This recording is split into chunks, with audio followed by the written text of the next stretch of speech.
In this one we are checking out a new form of the equation of a straight line. So this one is very useful for when you know the gradient and you know one set of coordinates lying on the straight line. So it's this guy down here, y minus y1 is equal to m times x minus x1.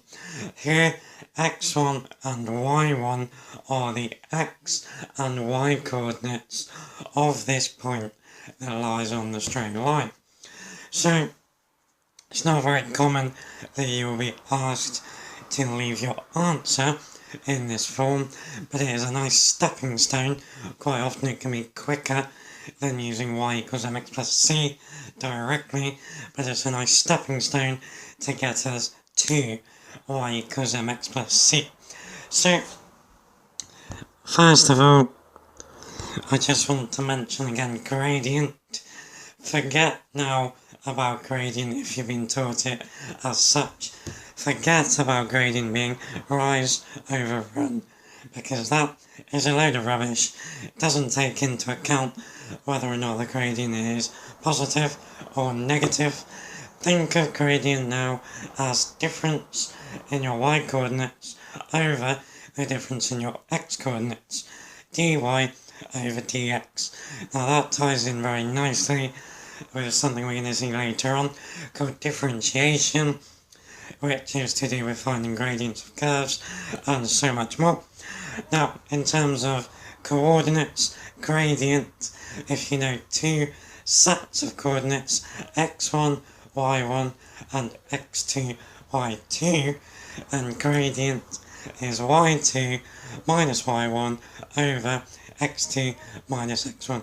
Or you could do y1 minus y2 over x1 minus x2. Doesn't matter at all. So, the three forms of straight lines. First of all, we've got y equals mx plus c, where m is the gradient and c is the y-intercept. We should all be familiar with that from GCSE. If you're not overly confident with it, I do have in this playlist a video on finding gradient and also y equals mx plus c. So make sure you check those out. Make sure you are proper happy with both of them before we move forward. Then we got the guy that we are looking at in this video, y minus y1 equals m times x minus x1. Again, where m is the gradient, x1 and y1 are coordinates of a point on the line. Now, if you know two sets of coordinates, you don't necessarily have to use x1, y1, you could use x2, y2. It's also important to realise here, x and y are just x and y, whereas x1 and y1 become numbers that we substitute in.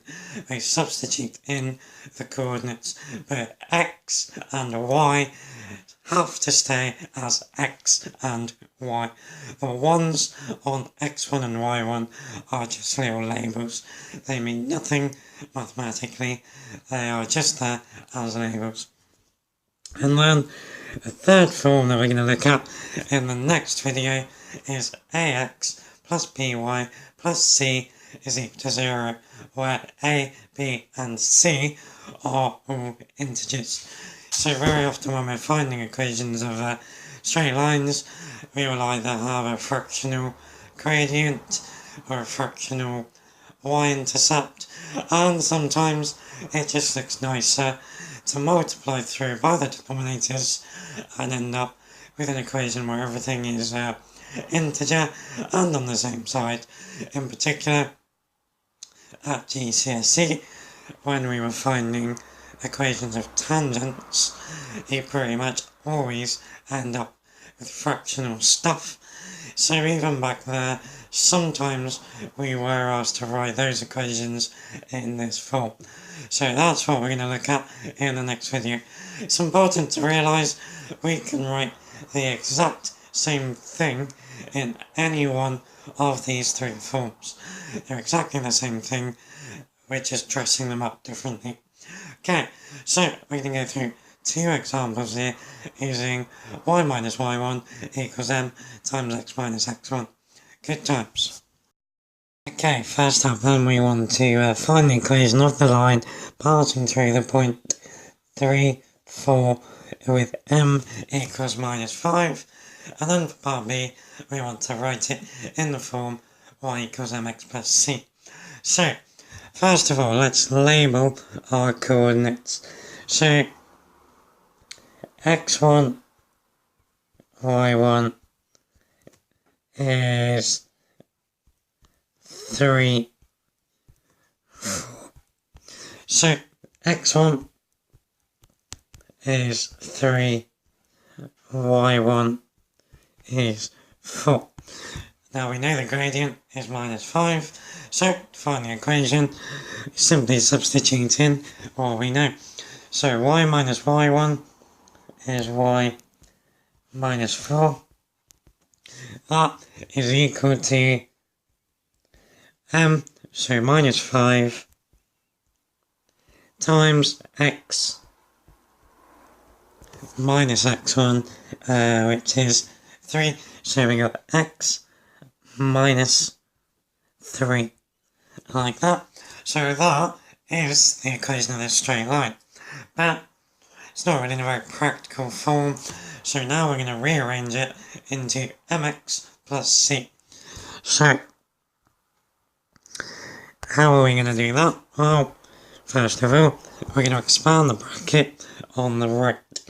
So we got y minus 4 is equal to minus 5x. Now minus 5 times minus 3 is positive 15. Like that. So we're almost there. We now just need to sort out this minus 4. So if we add that, we get y is minus 5x plus 19, which personally I would prefer to write that as y is 19 minus 5x. Either one of those is fine. Jobs again for the first example. Okay, example 2, slightly different here because we don't know the gradient to start off with. So, we want to find the equation of the line passing through 2 minus 1 and 5 minus 10. Now, it's important here to realise we could write this in the form y equals mx plus c straight away. I went over how to do that in the y equals mx plus c video.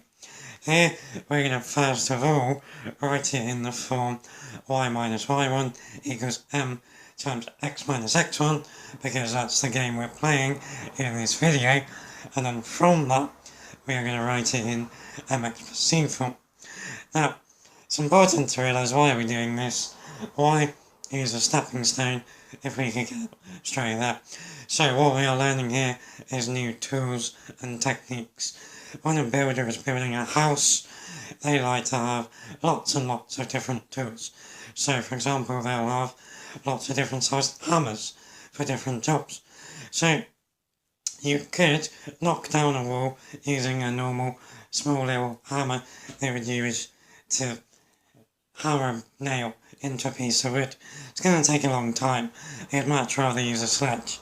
But you've got that choice of tool to use.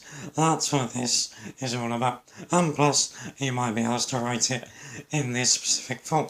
So, first up then, let's label our points. So, x1 is 2, y1 is minus 1, x2 is 5, y2 is minus 10. So we need to find the gradient. So y2 minus y1 over x2 minus x1, or the other way around, y1 minus y2 over x1 minus x2. The only thing that matters there is it's very important, if you do y2 minus y1, you have to do x2 minus x1.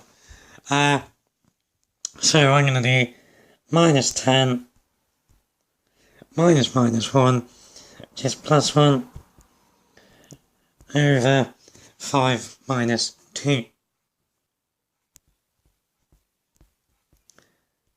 So up on top we have minus 9 over 3, which is going to give us minus 3.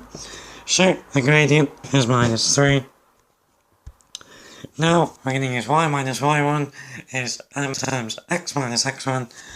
So I'm going to use my x2 or y2 coordinate system.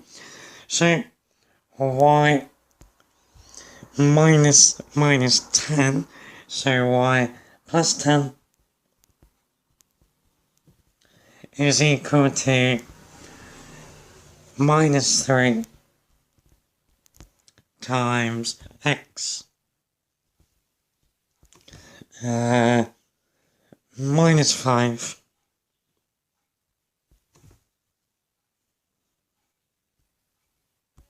Okay, so that is the equation of the line in y minus y1 equals m times x minus x1 form.